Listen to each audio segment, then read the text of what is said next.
Interview question का topic है। तो चलो दोस्तों शुरू करते हैं वीडियो।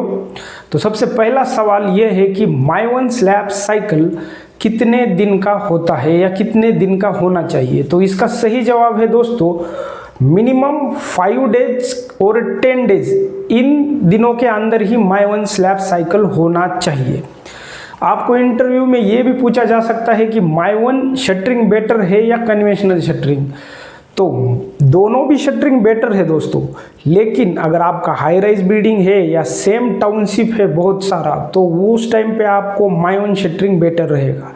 और आपका 7 स्टोरी या 8 स्टोरी यानी 7 मंजिला बिल्डिंग या 8 मंजिला बिल्डिंग है, तो वो बिल्डिंग के लिए आपको कन्वेंशनल शटरिंग ही इकोनॉमिकली अच्छा रहेगा।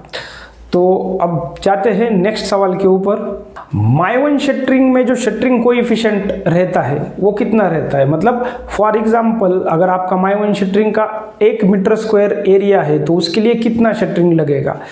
तो माइवन शटरिंग में 2 टाइप का शटरिंग होता है दोस्तों हमारा, एक पेरीफेरी शटरिंग और एक 100% शटरिंग। यानी कि पेरीफेरी शटरिंग में आपको अंदर के साइड में ब्लॉक वर्क करना पड़ेगा, लेकिन 100% अगर आपका माइवन है तो आपको ब्लॉक वर्क नहीं करना पड़ेगा। इस प्रकार का 2 टाइप का हमारा माइवन शटरिंग होता है। तो पेरीफेरी अगर आपका माइवन है तो आपका कोएफिशिएंट रहेगा 2.8 और आपका 100% माइवन है तो आपका कोएफिशिएंट रहेगा 3.8।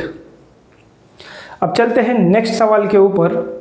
नेक्स्ट सवाल अपना यह है कि माइवन शटरिंग में जो हम लोग पिन और वेजेस यूज करते हैं तो वो 1 मीटर स्क्वायर के लिए कितना लगता है। ये भी सवाल आपको इंटरव्यू में पूछा जा सकता है। तो इसका सही जवाब यह है कि 1 मीटर स्क्वायर के लिए हम लोगों को मिनिमम 10 to 12 यानी 10 से 12 पिन और वेज लग सकते हैं।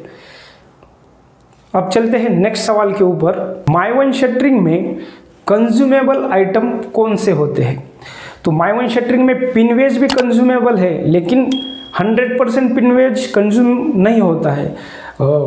जब हम लोग कारपेंटर का जो काम चलता है तो वो टाइम पे कारपेंटर जब पिनवेज प्रोवाइड करता है शटरिंग को, तो वो टाइम पे फॉल होके या गिर के नीचे पिनवेज गिर सकता है, तो वो टाइम पे वो कंज्यूम होता है वहाँ पे। तो वो आप रीयूज़ करने के लिए आपको फिर से कलेक्ट करके उसको रीयूज़ करना पड़ेगा। अगर आपका 8 मंजिल पे काम चालू है और वहाँ से पिनवेज नीचे गिर गया ग्राउंड फ्लोर पे, तो वो आप तुरंत लेके आके नहीं लगाओगे, तो वो भी एक प्रकार से कंज्यूमेबल में ही जाता है।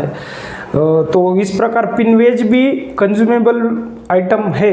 तो उसी के साथ साथ आपका किकर का जो बोल्ट होता है, किकर बोल्ट, वो भी कंज्यूमेबल है। किकर बोल्ट के ऊपर हम लोग पीवीसी स्लीव प्रोवाइड करते हैं, तो पीवीसी स्लीव भी कंज्यूमेबल आइटम है। उस पीवीसी स्लीव के साथ कौन रहता है वो कंज्यूमेबल आइटम है।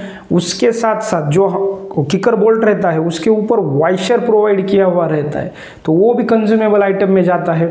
और जितना भी आप पीवीसी स्लिट, पीवीसी कवर और पीवीसी पाइप यूज करते हो दोस्तों, वो सभी चीज़ें कंज्यूमेबल आइटम में जाता है।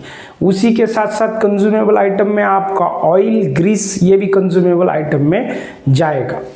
आपको माइवन शटरिंग का रिपीटेशन भी पूछा जाएगा दोस्तों। तो माइवन शटरिंग का जो रिपीटेशन है कंपनी की तरफ से बोलते हैं कि 150 टाइम यानी 150 बार या फिर 200 बार, कोई बोलता है 250 बार, इतना आप हमारा शटरिंग यूज कर सकते हो। तो एक्चुअली ये उनका रिपीटेशन ठीक है 150-200, लेकिन अगर आप साइड पे काम करने जाओगे तो 80 to 90 रिपीटेशन के बाद शटरिंग जो होता है उसमें अंडुलेशंस आना शुरू होते हैं। आप शटरिंग यूज कर पाओगे 200-250 बार क्योंकि उसमें कुछ प्रॉब्लम नहीं होगा, लेकिन प्रॉब्लम ये होगा उसमें अंडुलेशंस आ जाएंगे आफ्टर कास्टिंग के बाद। पैनल का जो पैनल है वो वैसा का वैसा ही रहेगा, या फिर थोड़ा बहुत डैमेज हो सकता है, रेलिंग ये वो आप रिपेयर कर सकते हो। वो रिपेयर करके आप 200-250 बार यूज कर सकते हो।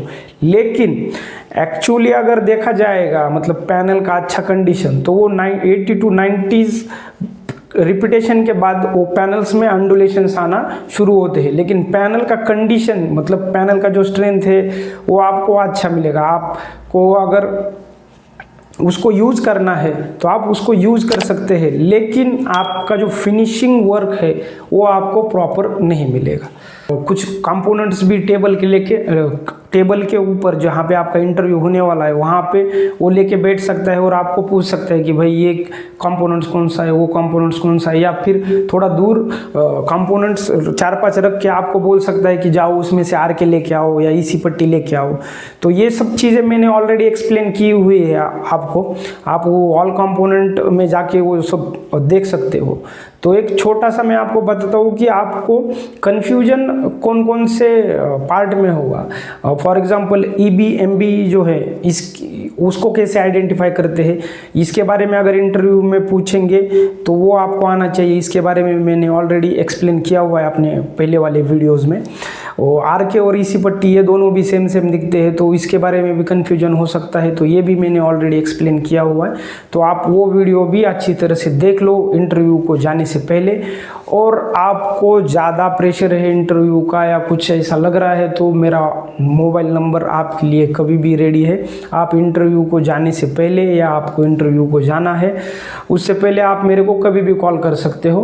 मैं आपकी 100% मदद करूँगा इंटरव्यू के लिए, या फिर आप साइड पे कुछ काम कर रहे हो उसमें आपको कुछ दिक्कत आ रहा है उसके लिए भी। तो इस वीडियो में इतना ही दोस्तों, धन्यवाद। अब मिलते हैं नेक्स्ट वीडियो में।